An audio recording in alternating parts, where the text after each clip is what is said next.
aftercare. This was the year that I realized this is a step that should not be skipped, especially when you're partaking in kink or are fully submerged. Prior to a month ago, I had never actually heard the term dom drop or sub drop before, not even the word kink drop. But then I had somebody point out something that should have been extremely obvious, but for some reason just wasn't, was that when we are partaking in kink or really intense scenes or roles, our body is experiencing this incredible high. But with that incredible high, you have to have a come down. Now, when they talked about come down, my first thought was drug come down in my party days.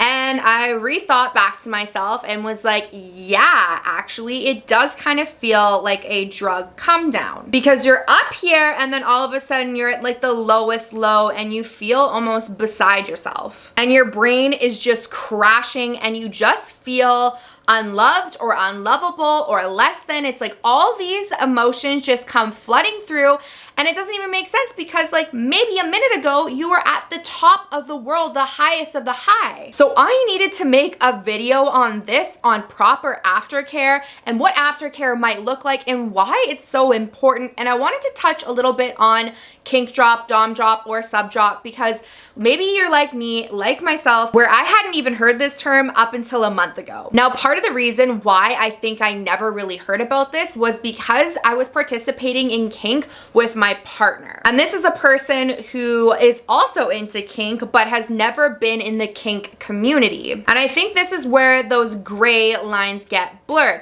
where we should be really excited that our partner wants to explore our fantasies and explore our kink, but we're not being taught by somebody who has been in the community. So we're really forgetting about the aftercare and how it might actually look a little bit different from somebody who is partaking in more of vanilla play, for lack of a better word. Now, regardless of what type of sex you have or where you kind of fall in the kink world or the vanilla world, aftercare is really important regardless, unless you personally think for yourself you actually don't need it. But usually if you're playing in a little bit more of an intense scene, you're most likely gonna need some form of aftercare. So today, my video is not so much directed for the people that are already in and submerged in the kink community, but more for those couples or those people out there that are just starting out, or maybe their first experience with kink is with the partner that they have right now, which is very similar to what I had. So my goal here is to educate you on something that I actually just learned a little bit more about, in hopes that you pass this video along to your partner, your friends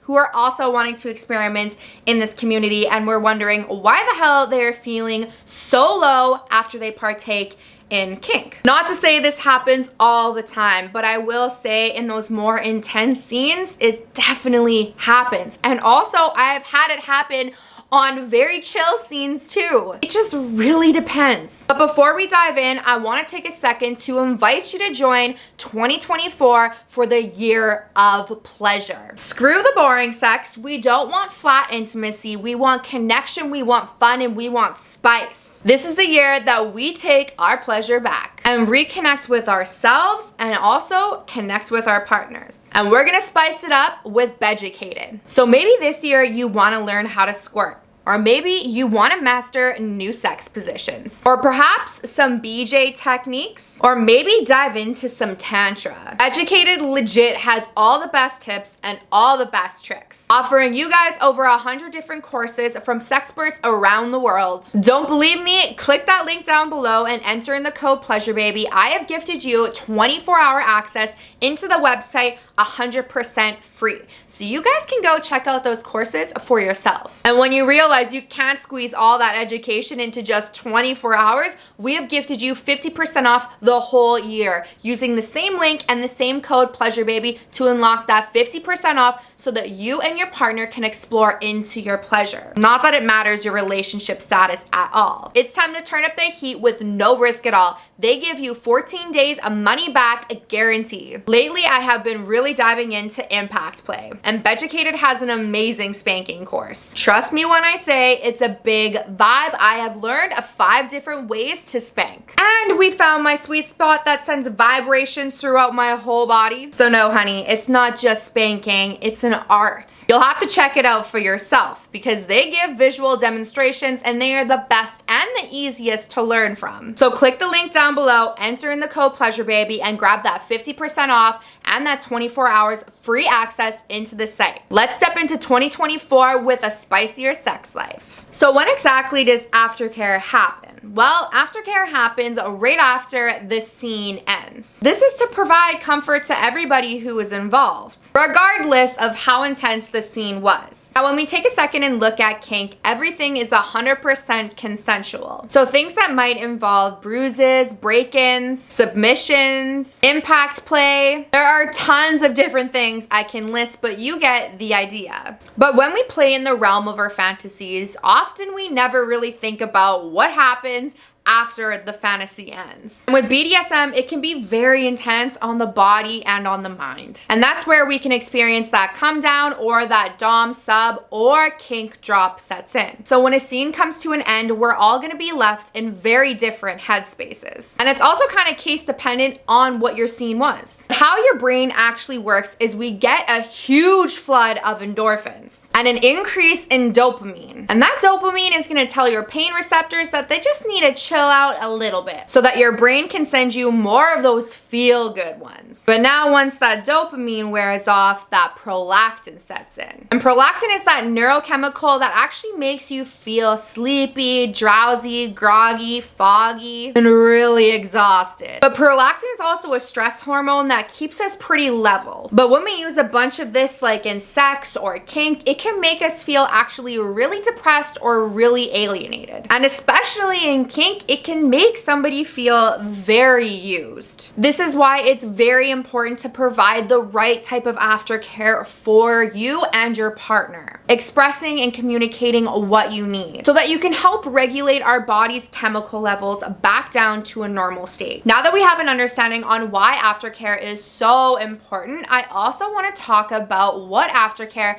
might look like. We're going to talk about the physical and we're also going to talk about the emotional or the mental. But when I'm going through these lists, we'll call them, I want you to ask yourself some questions. Perhaps, what does aftercare look like to you and what exactly do you need as aftercare? This was a question that I actually sat on for a bit and was like, wait, what do I need? What do I want? How long should aftercare actually be? Is it really dependent on who I'm playing with, or is it something that I need consistently? Now, before we start talking about the physical and mental types of aftercare you can provide your partner, I also want to add that, yeah, some people might not need aftercare, but a lot of the times when you are partaking in kink, both parties or all parties involved are going to need some form of aftercare, and that it's up to you to express over to your partner or your play partners what you need and what they also need from you so that you guys can provide a safe environment for proper aftercare, and it's individually customized. So no, you don't have to do everything on this checklist, but these are just some things that I learned about that I think can also help you out. So we're gonna dive into physical first. So after the scene ends, you can still be left in gear, whether that be cuffs, restraints, tapes, ropes, latex, all of that stuff, all of the gear that you used needs to be taken off or you need to be taken out of. The next step might be to regulate our body temperature. Maybe it's adding some blankets or giving the other person some warmth or maybe cooling them down. One thing that helps me feel warm and held and safe and just kind of a little bit more human is actually taking a warm shower. This can also be really soothing after a really intense or degrading scene. Then the next kind of vibe I usually go for is fixing my blood sugar levels, and that means snacks and hydration. And usually when I'm in that shower is when I start realizing, oh my gosh, I kind of need a massage. I have some knots from being twisted up like a pretzel or being held in different restraints certain ways. So offering massage to your partner can be really beneficial for any numbness, any knots, long extended periods in bondage, or any of those really weird positions. However, the person giving king might actually need a massage too. Impact play is not easy and it takes a certain level of endurance. The next thing we might want to offer them is hugs, cuddles, kisses, or perhaps maybe they don't want to be touched at all. And that's okay too. Now, one thing that I do feel like I need to add for the more extreme cases, but also mistakes happen, is that we should always have a basic first aid on hand. Medical ointments, band-aids, gauze, you know the drill. You're just basic supplies that you need if you get a cut. Or maybe some arnica for some bruising. Rub it on that booty. Add it into the massage. But we want to be doing something that makes them physically feel better and more so back into their bodies. Now we're going to move into emotional. So one thing that I have learned is that kink can be extremely therapeutic in the weirdest ways possible.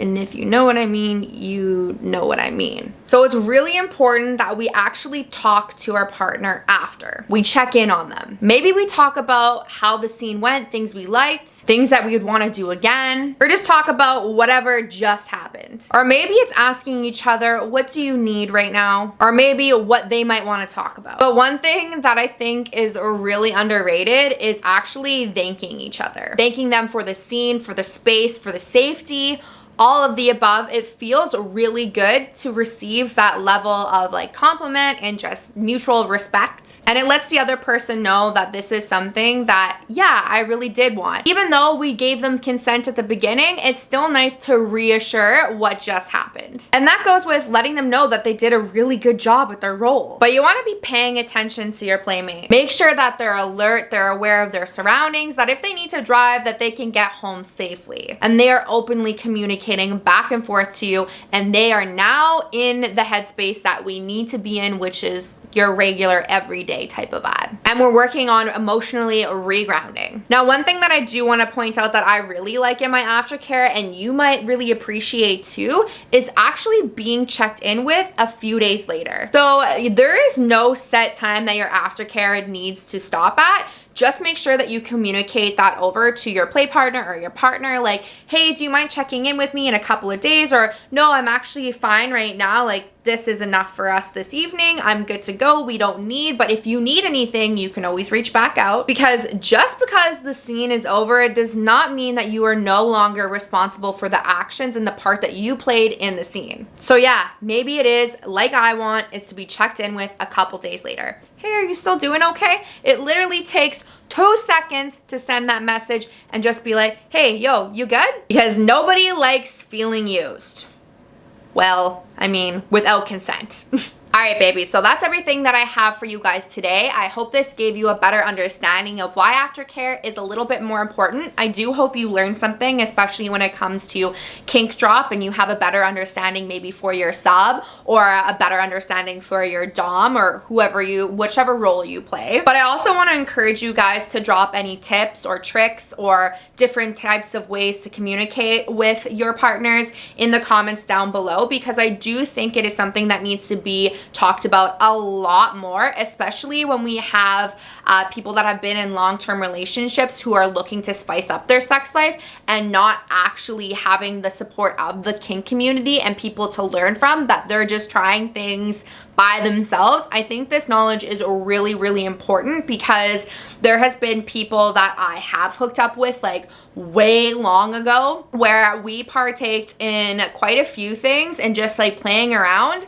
And yeah, we were not really safe about them, and I definitely never used to receive aftercare. But nonetheless, we want to be making sure that our partner and ourselves are being taken care of after the scene or after play has ended. So babies, I hope you enjoyed this video, and don't forget to check out BEducate. Click that link down below. Get that 50% off of the whole year using the code PleasureBaby, and check out some of those spicier courses. Who knows? Maybe you'll be needing to dive into some deep aftercare after all. All right, babies, I will see you later in the week. Cheers.